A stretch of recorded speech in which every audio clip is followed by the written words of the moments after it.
The scent of humans is something most Vulcans must become accustomed to.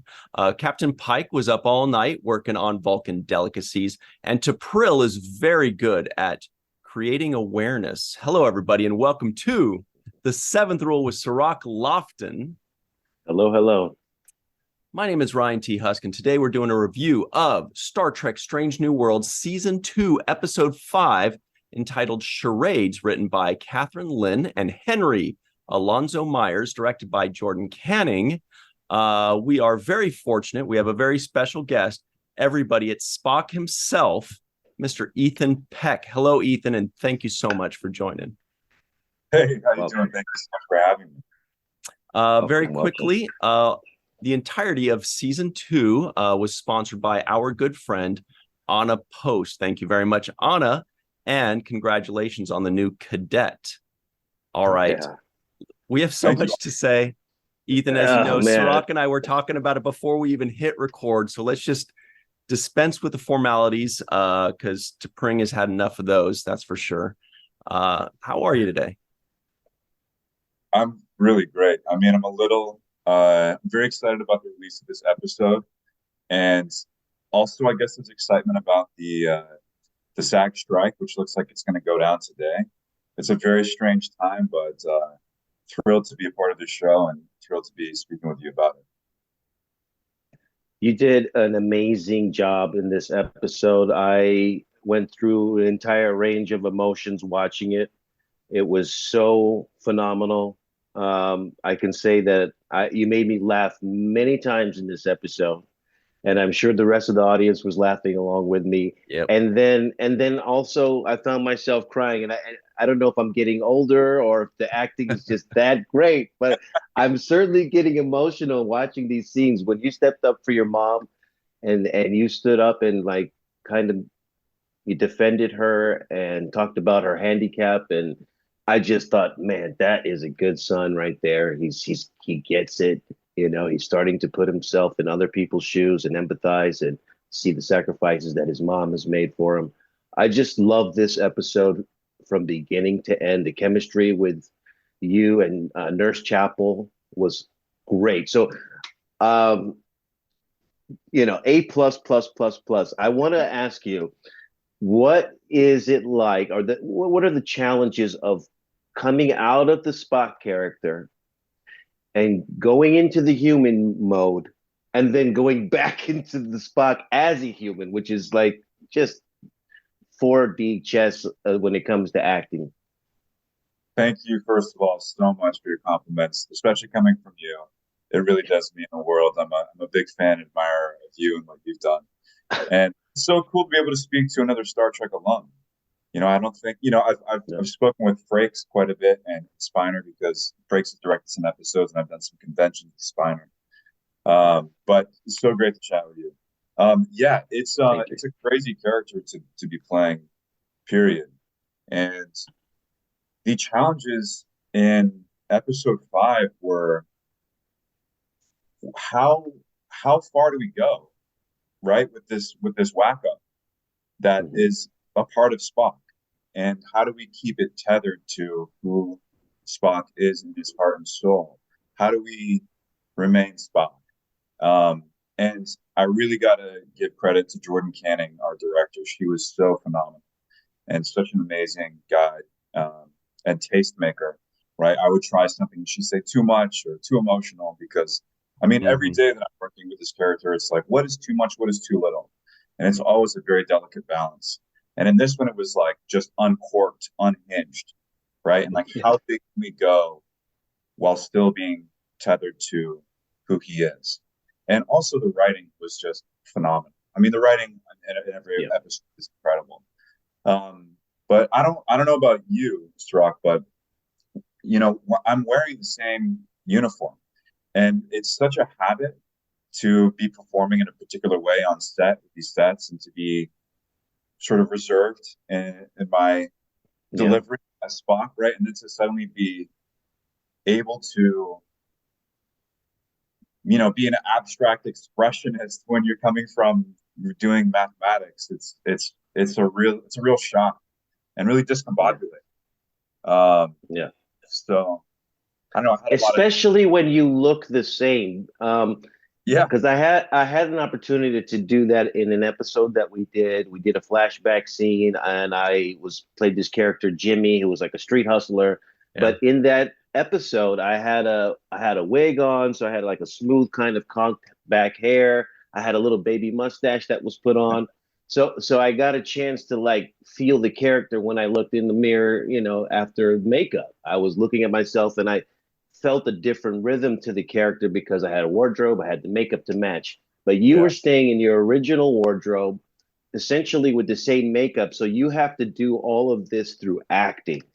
And that's what I think you did a phenomenal job of, especially considering, as you said, locking into a character so long. You come into the set, you're already locked in on what Spock delivers. Now you yeah, have to throw all of that out of throw all that away yeah. and do something completely new. And I think that is where the challenge is. And I felt like you hit it on all cylinders when it comes to just freestyle. I mean, I was laughing when you were like feeling emotions, Yeah. I've got my notes full of your lines here, Oh my you gosh. know. You with the beanie on. I thought, the look you give Pike about, yeah, this is normal. I just those moments were just priceless, and it gives us a different appreciation for Spock. It makes us kind of feel a connection not only with him but with him and his other crewmates. I felt like when you were kind of lined up in front of Ortegas and Ahura and Una, and they were kind of doing their Spock impersonation. And they're breaking my ball. Hmm. Yes, that gave us the kind of interplay that we love as fans, that show us the chemistry between the characters, and Yeah. those are the moments, man. And this was just stacked with them. Like you said, credit to the writing, but also to you being able to pull that off. It was just so fun to watch. Thank you so much. I mean, I'm like filled with gratitude and just overwhelmed by your praise.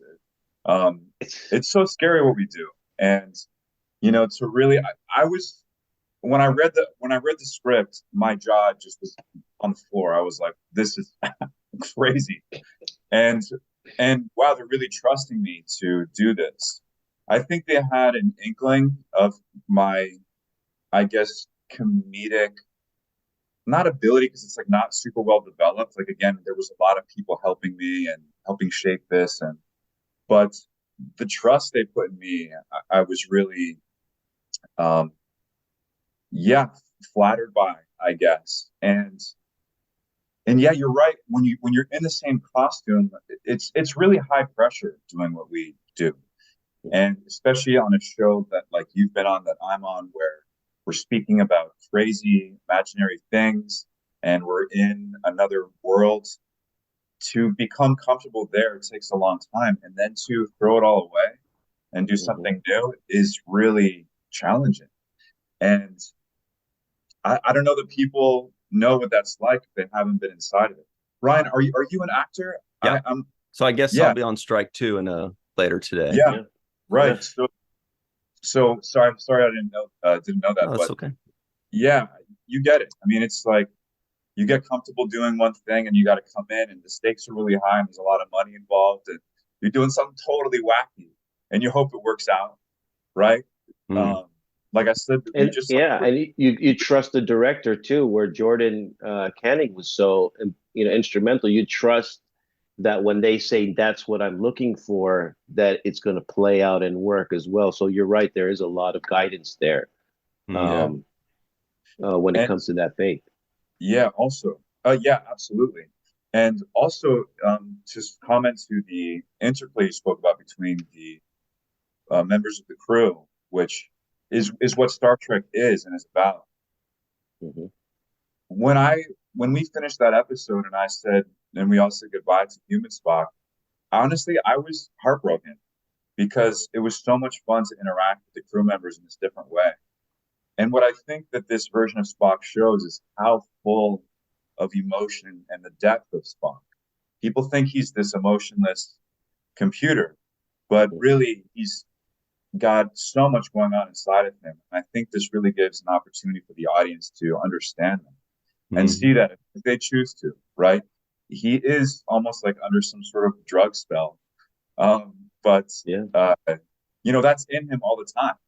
And I hope that people can really relate to that and feel much closer with him after viewing it. You know, Ethan, on that subject, actually, you were playing, it really felt like, as far as acting is concerned, you're playing 3D chess. A lot of people everybody's an actor, everybody does what they do well, but something you were doing that was really standing out to me was when you were first experiencing being human and human emotions. You weren't just portraying the emotions, you were portraying the newness and almost surprise and curiosity. And, it almost came from a childlike perspective of experiencing these emotions for the first time. And as a viewer, we're watching very closely on this because we've never seen it. We've known Spock for 50 something years, but we've never seen him experiencing being human and experiencing emotions for the first time. And always what's most important in acting is not the emotions, but the suppression of the emotions, or trying to fight the anger, trying to understand it. And I wanted to know where you derived inspiration or discipline for that secondary part of trying to suppress that emotion, or trying to understand, what is this coming out of my mouth? Why am I feeling this way? Because we're with you on that path the entire way. You're taking us on this journey. It's beautiful to watch. Thank you. I was so frightened when I got cast in this role that set off a really long, I guess, journey of work with the character. And I spent a lot of time thinking about, what does he think about? How does he perceive things? I spent a lot of time analyzing Nimoy's creation, Spock, right, in the original series, and sort of reverse engineering what he had done as an actor from what I understood him to be doing. And so I think I'm able to be really detailed in the way that Spock approaches certain situations with his personality and his skill set. And some of the main qualities in him that I find to be so beautiful are his curiosity, his excitement, his bravery, and his depth. And these things all really came to the forefront. Aside from the logic and the brilliance and the aptitude for nearly everything. And so I figured, you wake up and you're new. And what is this about? This is fun and exciting. And the difference is he really gets to express that this is fun and exciting. He gets to admit it, right? Normally he's got to hide it, and there's shame associated with those feelings. And in this situation or these circumstances, that's just all been lifted. And so he can just have a blast and be curious and take the ride in himself, of himself. And I think that's something that we all get to do here and there, here on Earth. And I think that we should try to do more often. One of the things that I loved that was revealed about Spock in this episode as well was the level of OCD. There was that scene with cleaning up the plate at the conference room, where in the beginning you get up and you just pick it up and you clean the plate in front of was it Sam Kirk, if I'm not mistaken? Kirk. Yeah. And then later on, the human Spock literally, has to call him out. And it's like, hey man, clean up your plate. And it got into a violent mode, like, I need you to do this because this pisses me off. This is one of my things, and you don't know how much it pisses me off. So it was Spock's OCD kind of being revealed. That was wonderful. Also, I love the bacon scene. I mean, that whole downing of bacon. Like, I'm making up for lost time, and then why do I feel sick right now? Great. Then you laughing at the joke. And this where you're doing the whole laugh at the joke, and then you drink, then you take a super big swig of your drink. Yeah. And it just reminded me of the times when, when you're young, kind of, going through these hormonal emotions, and you feel this roller coaster of a ride, you're laughing with your friends and you're just totally immersed in the moment type of thing. I felt that right away by how you translated, the performance in those scenes. But I do want to coin a word, because this is what I felt when I was watching this. This is the word I'm coining from here on, and it may have been done already, but Spock word. Because there were nice. moments. Very good. Yeah, like awkward, but Spock word. That's great. I love it. Yes, because there were very Spock-word moments there where it was just like, okay. And I love it. I love it. That has not been done before, Cirroc. You are the first. I can Oh, tell you yeah, right now, you are coining it. Yeah. Yes. Love it. But yeah, I can't say enough about this. I mean, I wrote down so many lines here, especially when you had the urges to blurt out stuff, where you couldn't even hold it in at some moments. And those were the moments I felt like, wow, and also, can you talk about the connection too, romantically? Because I love the connection, both the Vulcan relationship you have and how that is expressed. Because it's very logical, and the way you communicate in a Vulcan relationship is kind of how my ex was. And then and then you have the the more just like the relationship I'm cheering for, which is the chapel relationship, because it feels like it's natural, and there's no rules and formalities involved with it. It feels like organic. Talk about the way you go back and forth between expressing those kinds of emotions. Yeah, it's really interesting because the relationship with Chapels is developing, and the relationship between Spock and T'Pring has been. And where I kind of sit with it all is that Spock has a great deal of resentment for T'Pring, because I believe he really wants to belong. He wants to be Vulcan. There's that part of him that has been informed that being Vulcan is good. This is right. This is winning. Being human is bad and shameful and should be hidden, should be eradicated from you. And so I think that with T'Pring, it's this really interesting paradox of, I want this and I detest this. And that exists in himself too, right? Because he's both of these things. And at this point in his life, he's really learning how to be human. I think a journey that he was really set off on, inspired by Michael Burnham in Discovery, right? She really tells him, this is an important part of you and will be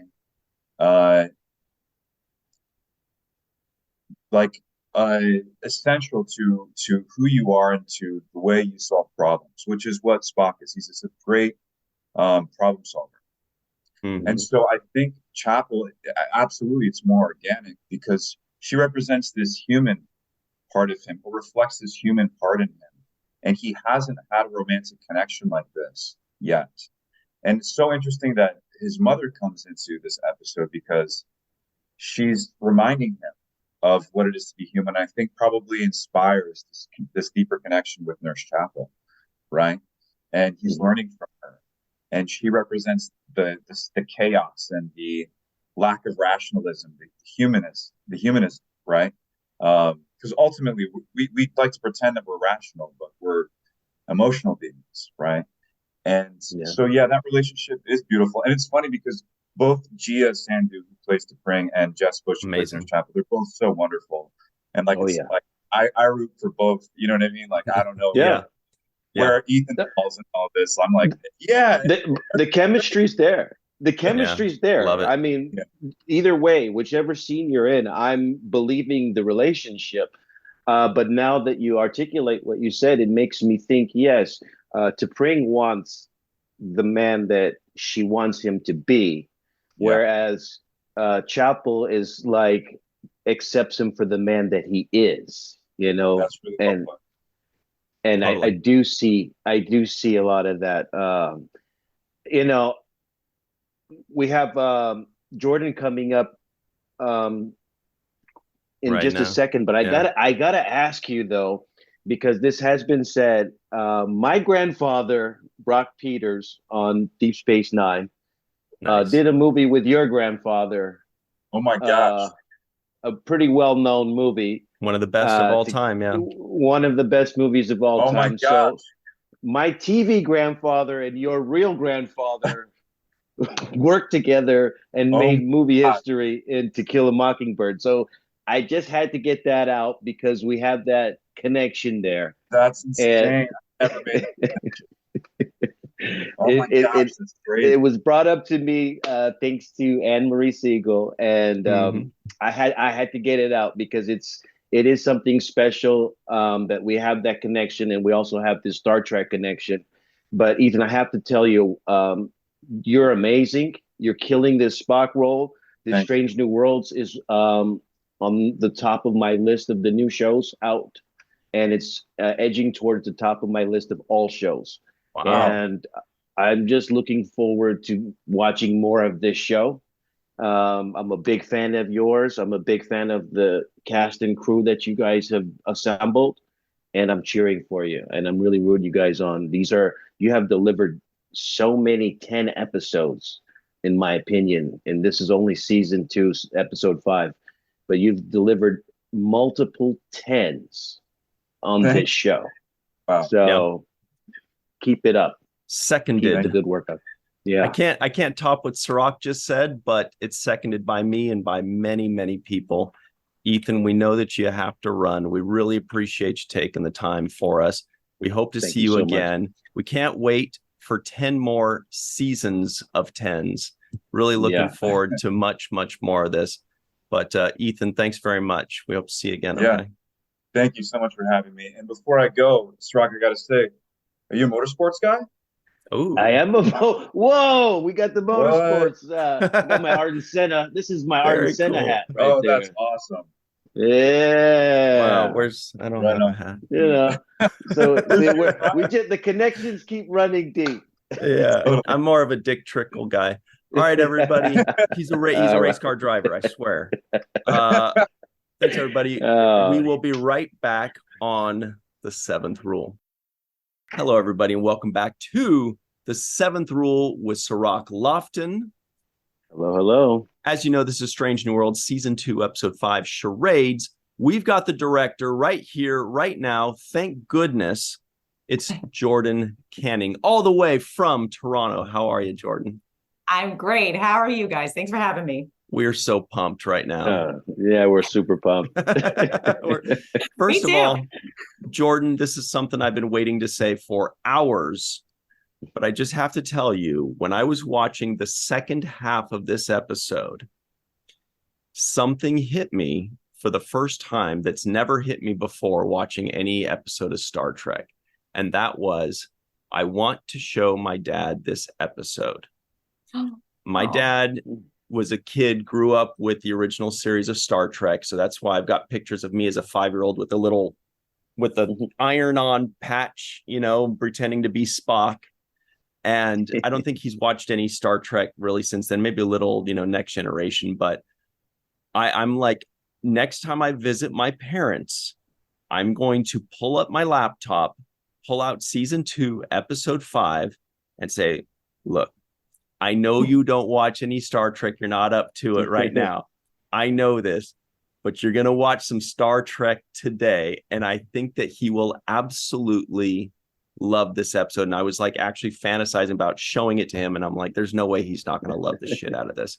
So I just wanted to pass that along to you. Do you feel as though you are making collectively and individually timeless classics? Because it feels to us like you are.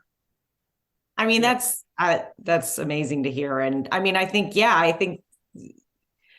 ever since, Spock, the character Nimoy, was created and came to life, people have been dying to see Spock be human, and you got little glimpses of it once in a while.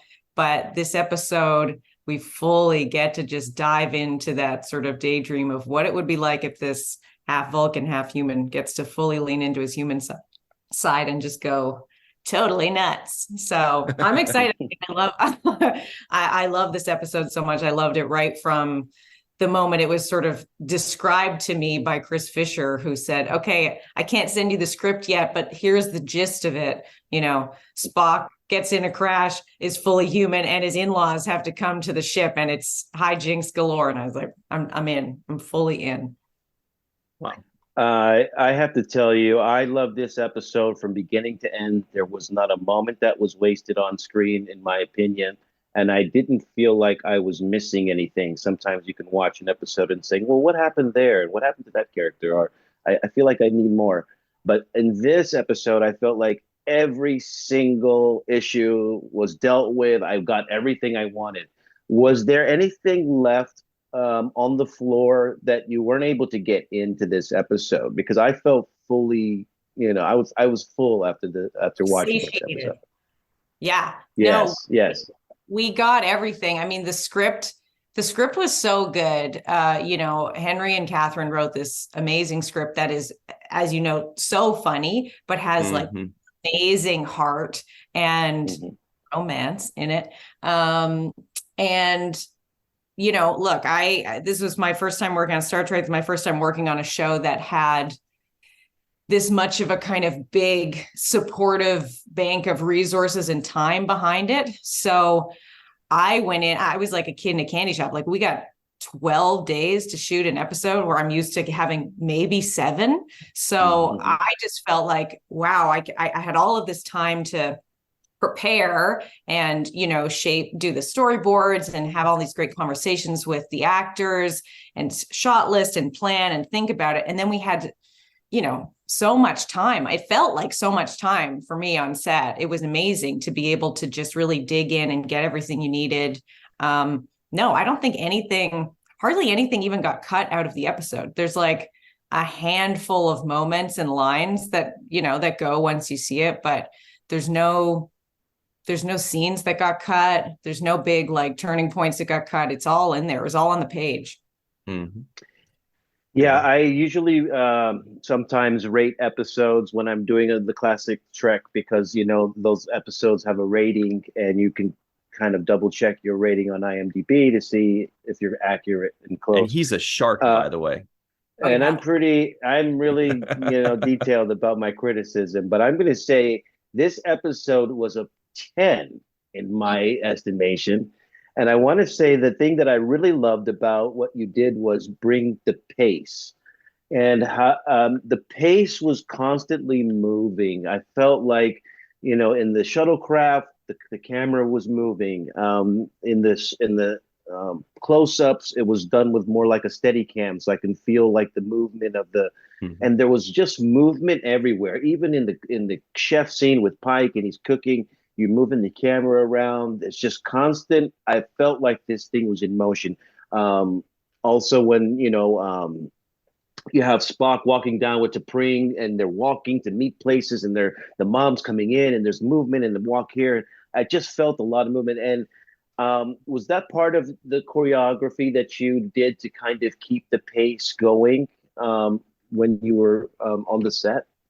Yeah, I mean, pace for this one because of the comedy and because of just, the way the script was written, the pace and the rhythm of it were always sort of front and center. And so I knew going into it, there was an engine that was going to kick in, and we had to kind of keep it moving through the whole episode, which also gives you these opportunities when you want to sit in a little emotional moment, you want to drag out that tension before, who knows what happens.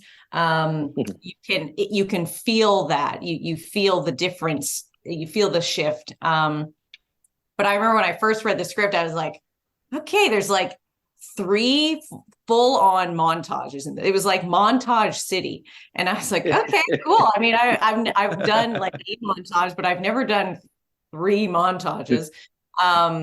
but that was really fun. It was really fun to think about how to differentiate them. That great opening sequence with Chapel. I really, I watched a lot of references for that in terms of having kind of match cuts, cutting, on the, the punch and the fist bump being a cut, her sitting down in two different things. I was really happy with that, how that turned out.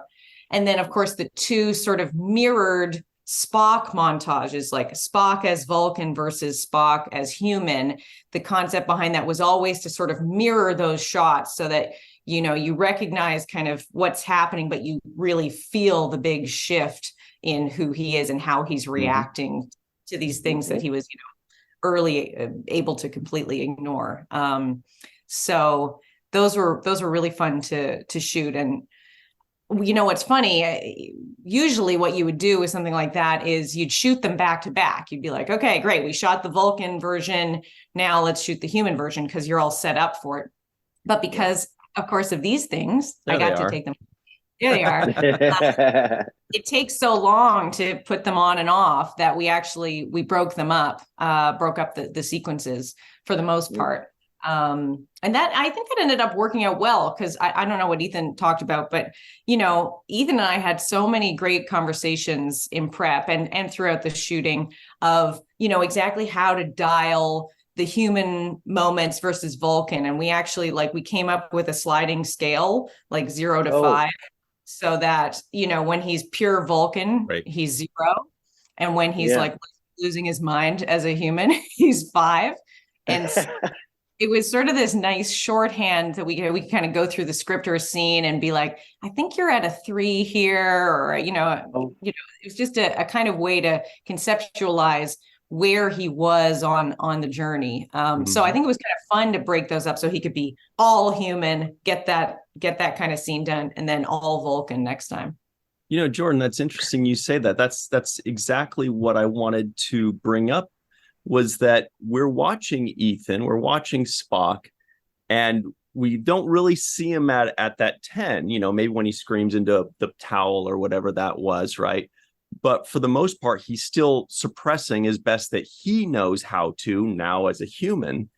And I was picturing you when you're first reading this script, kind of visualizing that. And when you read that script, were there some pitfalls that you could see ahead of time where you thought, I need to avoid going too heavy into this direction, or I need to make sure to convey this?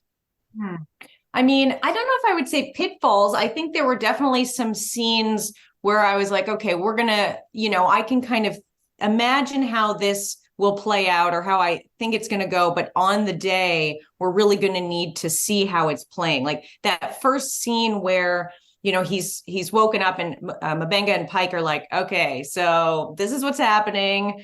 How do you feel? And Ethan sort of describe, Spock goes, well, I feel angry and scared, and, powerless, annoyed, weirdly hungry, weirdly hungry, and the way we sort of landed, we tried a lot of different things, and then the kind of way we landed on that, the sort of Goldilocks sweet spot was like, as he says them, he feels the feeling, like he can individually feel each feeling and shift between them.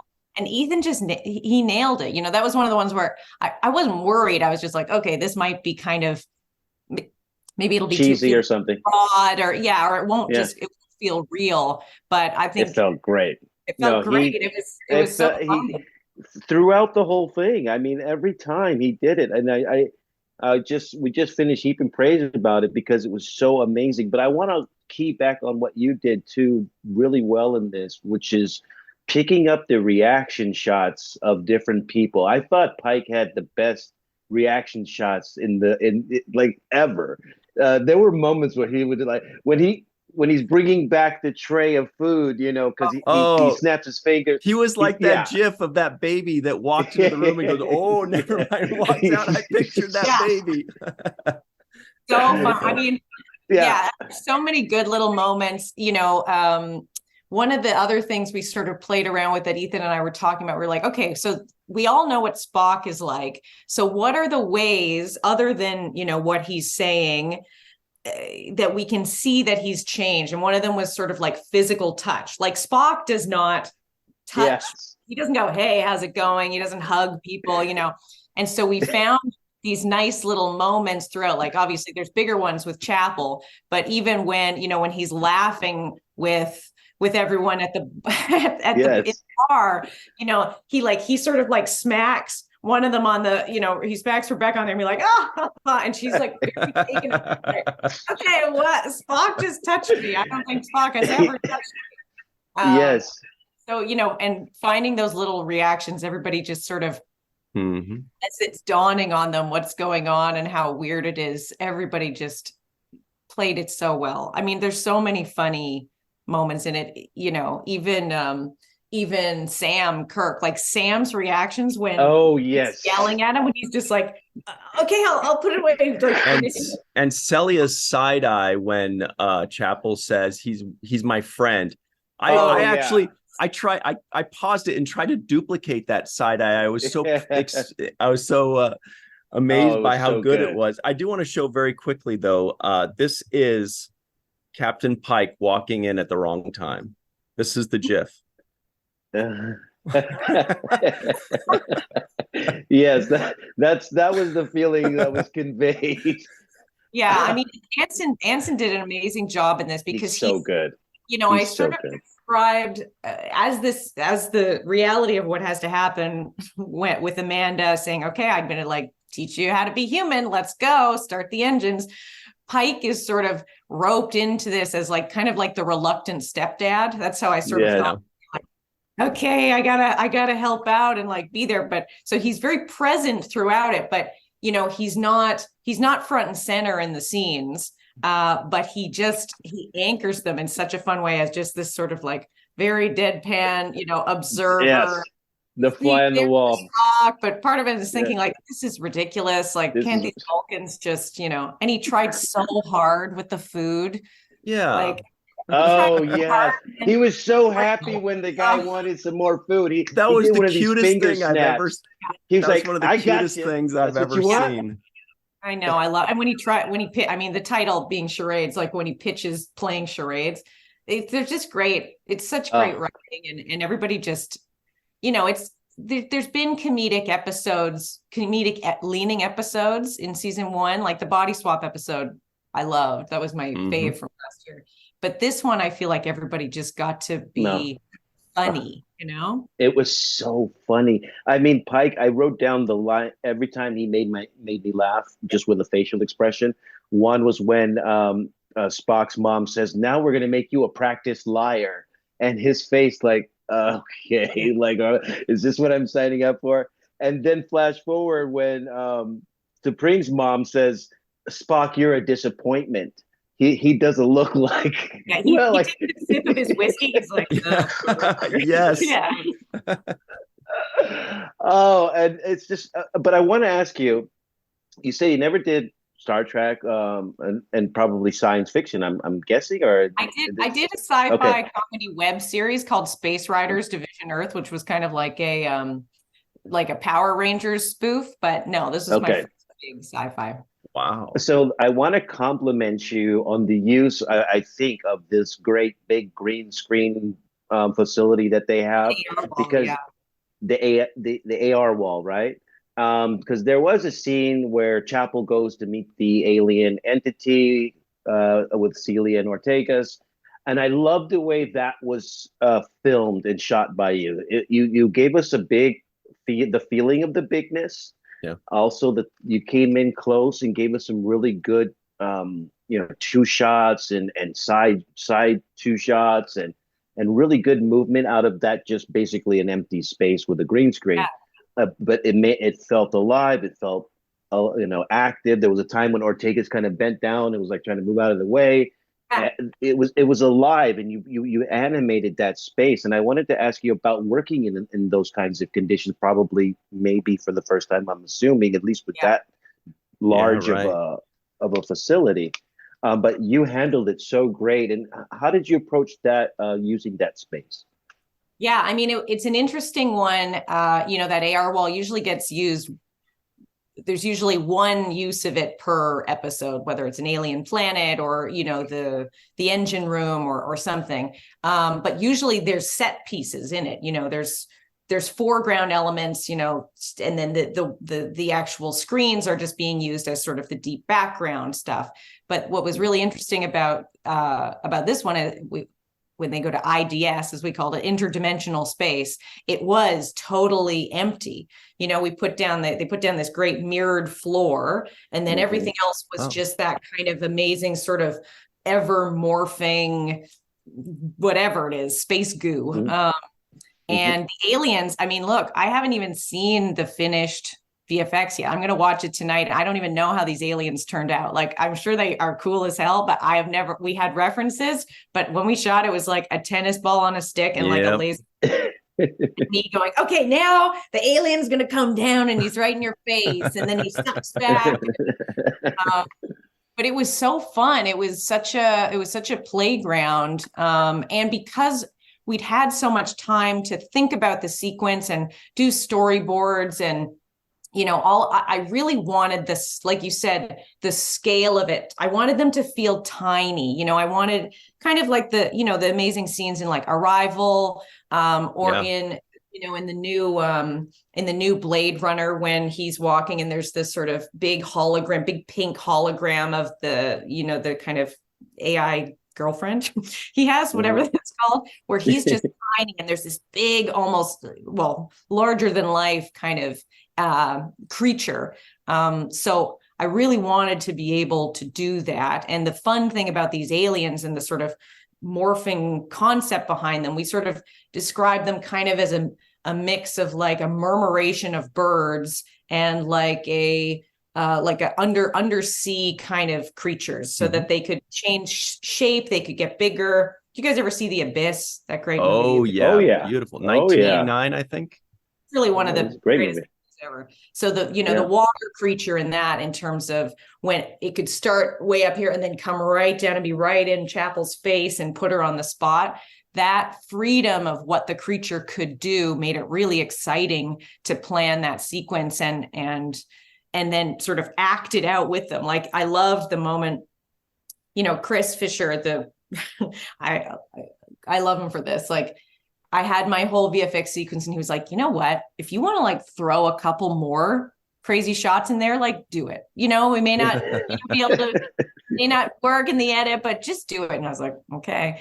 And so that's actually where in the cut, there's sort of a POV shot that moves towards them, and they're sort of, you sort of watch it move past them as it's going to Chapel, and then you cut out to that great wide, and that's when Ortega's like ducks underneath to kind of go to the other side. Yeah. And again, it's just those ways to make a non-existent fully VFX creature feel in the room with you and feel like there's a tactile sense to it. So again, very excited to see how it turns out.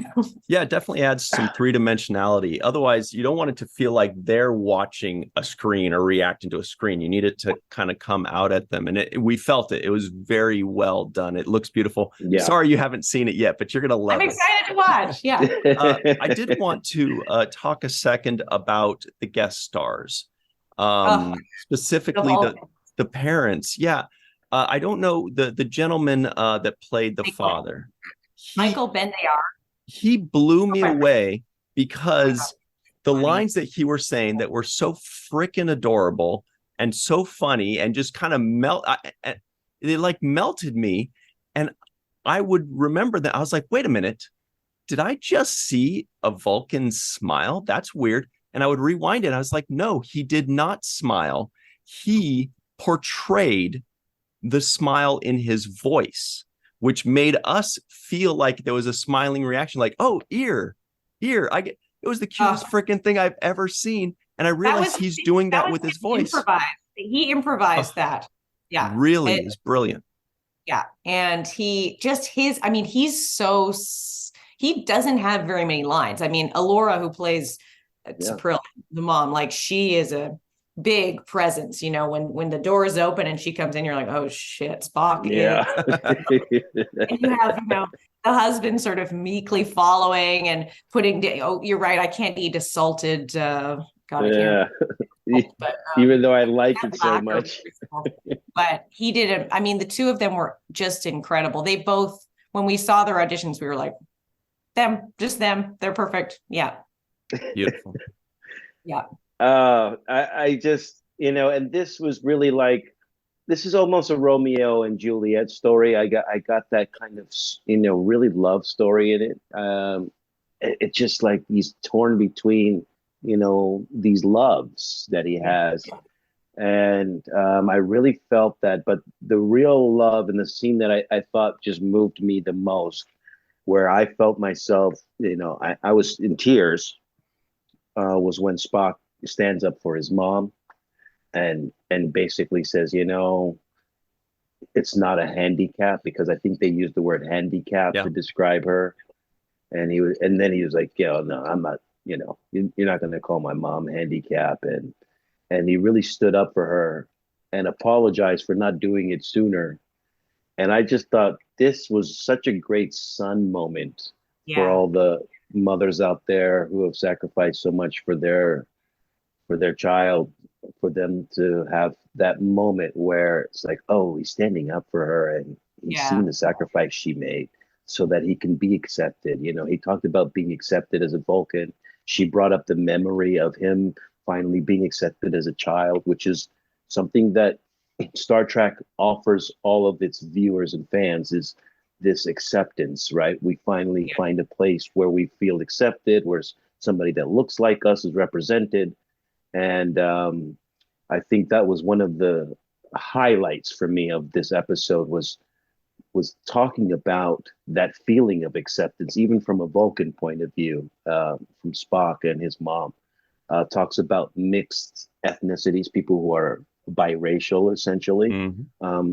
I really felt the impact of that storyline as well, and to the point where I was moved to tears, because his mom really did.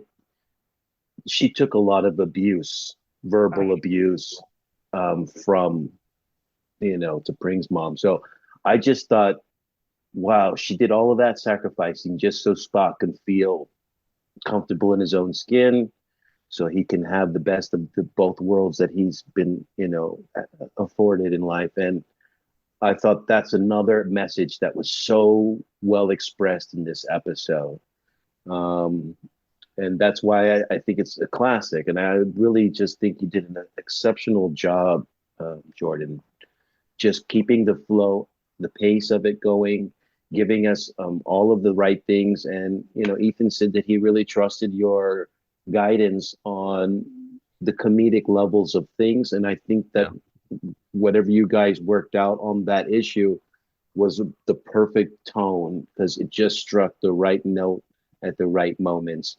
The awkward laughing, I was laughing when he started laughing, and then he took a drink, and it was just like drink moment kills me. I mean, that was that was improvised. He did that at the end, I think, because Ethan was so thirsty, and then he just tried. We're keeping that. Now you got to do that every take. Sorry. Yeah. Oh, the muscle spasms in his face when hysterical. He started. Oh my God, I was dying. Spock wearing a beanie is very funny. Just as that in itself, I literally drew the picture of the beanie, because just the fact that he was wearing a beanie was funny. And also that little line Pike had was improvised too, where he was like, right, Captain? And he's like, I have one just like it. Like, that was just a little it was so good. Very good. Jordan, we know you got to run in just a second here, but first of all, that's amazing that every time you've mentioned that was improvised or this was improvised. Kudos to you for finding something good and keeping it, and not saying, no, we must stick to the script, as Star Trek has in the past. Back in the day, it was very DLP, right? Yeah. Cirroc, dead letter, perfect. But really good stuff, because some of the most memorable things were these improvised moments that you saw and you captured, and you said, do that again. That's brilliant. But overall, we just want to thank you and welcome you to the Star Trek family.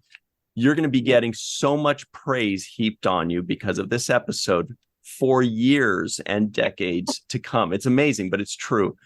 And Yeah. I truly hope, and I'm sure the other Star Trek fans truly hope, that we will be seeing more of you directing episodes in the future. You don't have to tell us if that's the case, but we're hoping for it. And I'm great. Well, Jordan, thank you so much for joining us. This has been a real treat. We can't wait to see you again. Much more success in Star Trek and in the many other dozens of other shows you've been working on and projects you've already been working on. So thank you very much. Thank you so much. What a phenomenal job. We love this episode. This is an instant classic, in my opinion. And I want to see more of this show and of your work. Yeah, give me the outtakes. Yes. All right. We love it. Everybody stick around. We'll be right back on the Seventh Rule.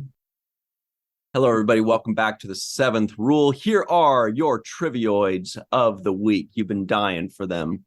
An ancient civilization once lived on the Vulcan moon Kirkov, then vanished. Captain Pike has decided to go at sub-impulse speeds to take in the view. Nurse Chapel is studying for an interview for a 2-month internship with the Vulcan Science Academy. Medicine is always ancient and new. The keys to solving our toughest medical problems are often found by looking backward. As a result, archaeological medicine is as much a study of history as it is of science. Things are kind of weird between Nurse Chapel and Spock. The scent of humans is something most Vulcans must become used to. I want to say accustomed to, but it's used to. Captain Pike was up all night working on Vulcan delicacies. And finally, T'Pril is very good at creating awareness. So, well, I've got probably the most ha-ha-has typed into my notes for this episode than any other episodes. Like when the dad, by the way, the dad stole the show for me, to Pring's dad, when he says, where did he put it? He said, "Oh, is this part of charades? How many syllables did this human use?" when Spock was, or probably, who knows, that killed me. Yeah, I really love Spock's performance, man. Ethan was killing it. It really was an A+ performance. The muscle spasm scene, and then he yells out, "I don't care about logic." I mean, those were all classic moments for me. By the way, did you catch that Ortegas was eating a burger? I think that's the first time I've seen a burger. I don't know, the two sandwiches when they said we'll take them to go. Yeah, yes. I looked at that too. I was like, that just looks like the most human food I've ever seen, especially in such stark contrast to the Vulcan delicacies that poor Pike had been working on all night. And the dad was like, "These are delicious. These are great." And that rude, horrible mom was like, "You can't enjoy." And we felt his pain where he's like, "Damn, I just want to eat those." But yeah, it was like burgers or something.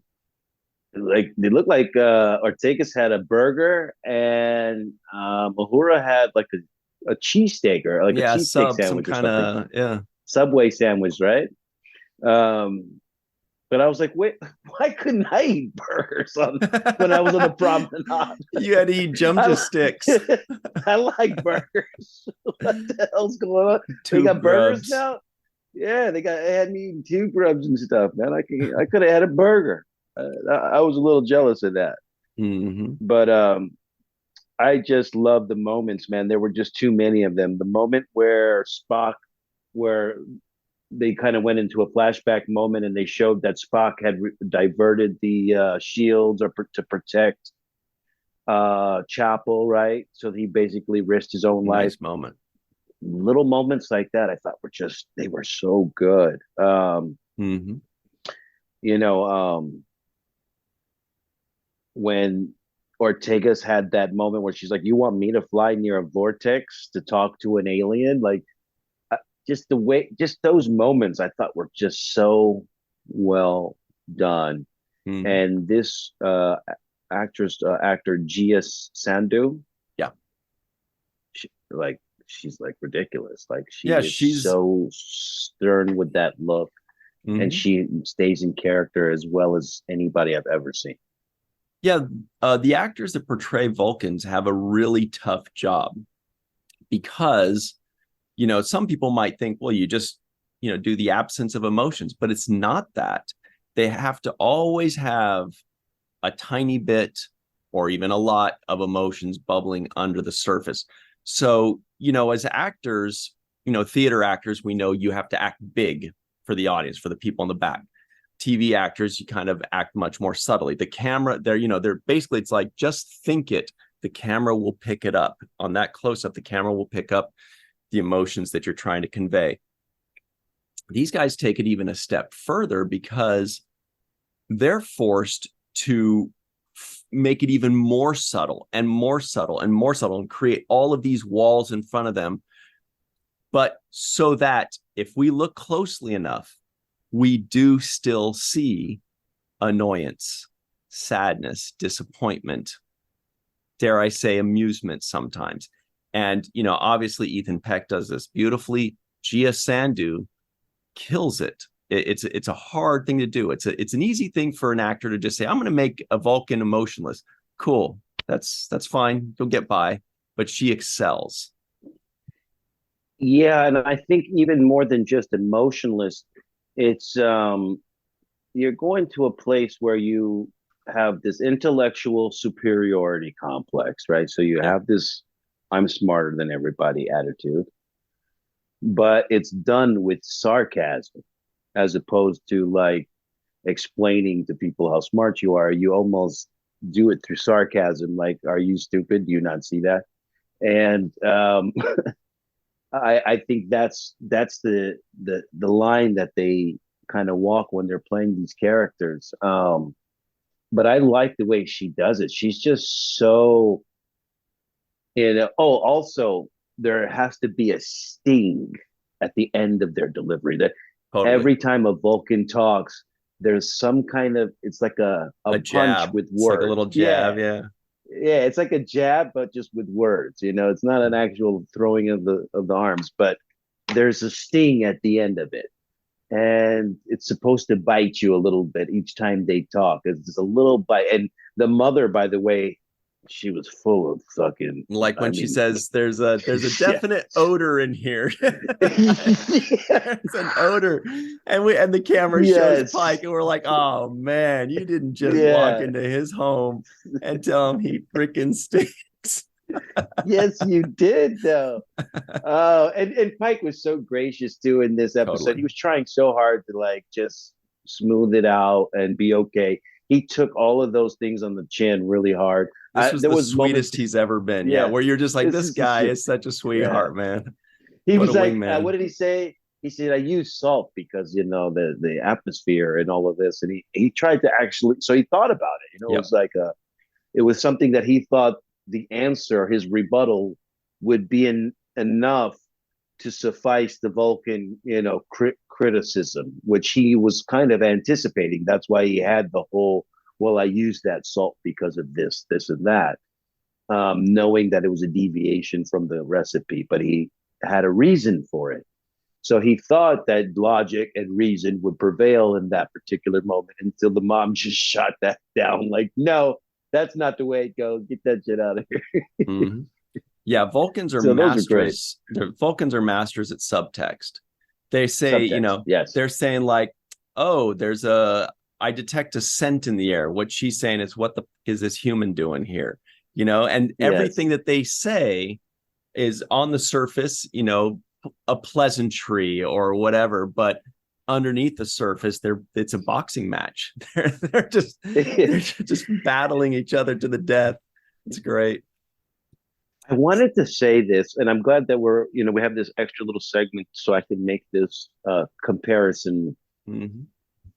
One of the things that I was reminded of when I was watching this episode was Brent Spiner and how he portrayed Data, right? Because Data is too an emotionless character, and we've seen episodes in which, as a matter of fact, we just reviewed an episode where he was trying to experiment with comedy and how he approaches his comedy as well, which is very similar to a Vulcan's approach to analytical and thoughts, right?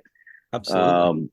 I So wanted there to was bring a that. there, yeah, I yeah. wanted to bring that up as well because, and it's great that you caught that too, because I was bringing up, I put in my notes, this is reminiscent of Data when he does get his emotions later on in the Next Generation. Now, you're not even there yet, but you've still seen enough to where you recognize the shades of Data there, because agreed, it absolutely reminded me of Data experiencing emotions fully for the first time. And that's something that happens further down the line, where he receives them fully later on down the line in the Next Generation. And it's like this overwhelming thing where he doesn't know what's going on anymore. But that's cool that you caught that. Yeah. I totally caught it, and what triggered it for me was his laugh when he actually right, when he, that scene where he was laughing, and it was awkward that he was laughing almost to a degree, because it was like, okay, like, we all got the joke 5 minutes ago, and you're still getting the joke, right? It was So, Spockward, as Cirroc says, hashtag yes, Spockward. it was Spockward, hashtag Spockward. Yeah, so those are, Data finds himself in those kind of moments where it's like, laughing, but it's an awkward moment to laugh. It's just too much, or it's like over the top. And there was moments where I felt the exact same kind of emotion from Spock in this episode. I'm like, wow. And which we've been complimenting Brent on his ability to do comedy, right? His comedy is just like, it's just so, it's in the subtext level, right? It's not the over the top comedy, it's that subtext comedy. And that's what we got as well in this episode. So kudos to Ethan. I really commend him for just, I know he saw this as a challenge, right? Because at some point you go into every day and you start to, become used to that character, and it becomes almost robotic, no pun intended, but he becomes kind of, the same. But you really get to let loose when you have an opportunity like this, when when you see a script and you're like, oh, wow, this is different. This is what I, don't have to, this is not what I normally do. I get to really have some fun and play with this. And I think he played with it to our delight, because everybody, I enjoyed this tremendously. I love the elevator scene, for example, when Mbenga and Chapel are in the elevator and Spock comes walking in and doesn't say hi to them. And then Mbenga does this weird look, like, that was weird. That look on his face, like, dude, what's his problem? You don't want to say, you say hi. So those moments were great. Also, we should mention there was a non-appearance mention for our buddy Sarek. Spock's dad got a non-appearance mention. I also wanted to give a quick shout out to whomever was on the crew was making that food, the Vulcan food.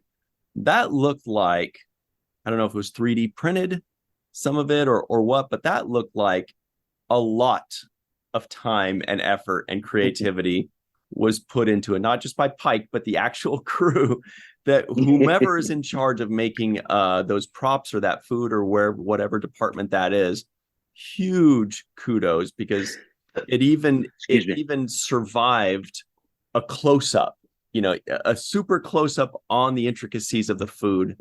Really well done. I just wanted to point that out. That's big time right there.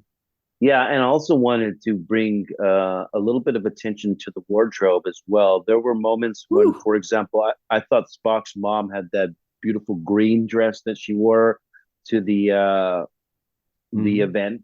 Shout out to our buddy Bernadette Croft, and this outfit right here. And that outfit right there that's behind you, the kind of Celtic collar line weave.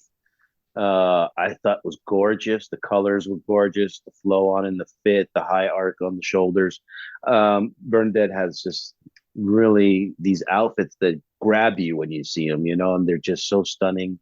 The fabric on the green dress for the mom, I thought, was a beautiful kind of pleathery leather, imitation leather type of thing that had texture to it.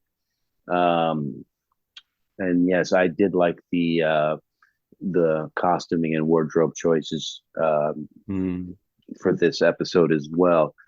And I got to get me one of those beanies because I need one of those Spock beanies. Even Pike has one. Yep. That was shades of our good buddy, Mr. Aaron Eisenberg. When I saw that, I was like, oh, he would have loved that. Yeah. I'll tell you one thing. Yes, I do want to point out a couple final funny moments that I made note of. Like, for example, Blue and Yellow were funny. They definitely had their moments. When Spock woke up feeling angry and powerless, annoyed and weirdly hungry, but then they say, yeah, we're trying to fix you. And he says, I feel grateful that you're trying to help me. Seriously, it's so nice of you. like he's just realizing, wow, this is really, you could tell he's experiencing emotions for the first time. He's just going like, wow, that's really nice of you, man. I can't believe it. Yeah. Moments like that where, and the bacon was smoky and salty and soft and crispy was great for him to enjoy. When he got very thirsty was another great moment we already mentioned. Vulcans can be such jerks. Hilarious when he kept slapping them on the arm, like, that's funny, and I'm kidding, that kind of stuff. Anyway, this is an episode that's very rewatchable. Says, I'm hungry, but I'm also sad, and now I'm embarrassed. When he looked down at Lon, because you follow his eyes, he goes, but I'm feeling some strong emotions or something like that. And he looks down and he looks back up. He's like, and now I'm embarrassed. Yes. We got you, buddy. We get it.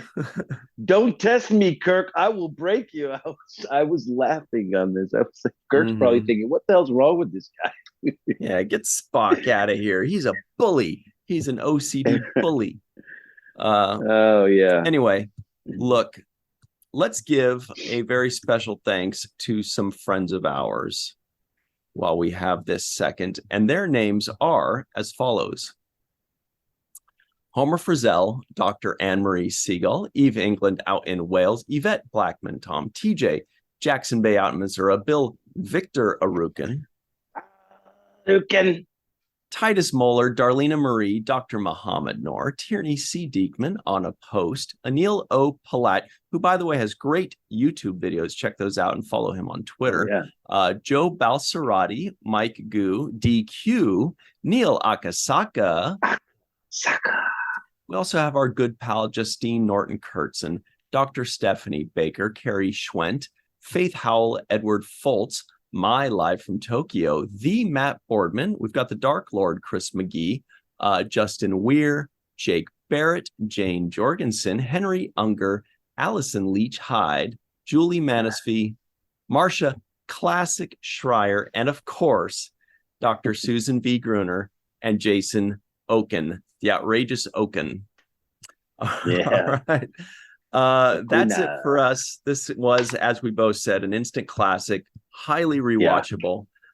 Special thanks to Ethan Peck and Jordan Canning. Great stuff. Yeah, amazing. Loved it. All right, everybody. Thank you very much for joining us.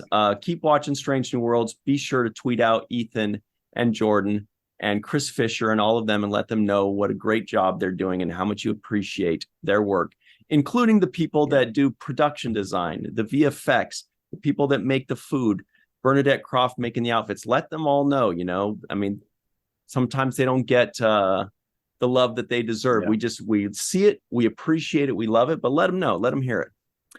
Anyway, absolutely. Thank you all very much. And until next time, always remember the seventh rule.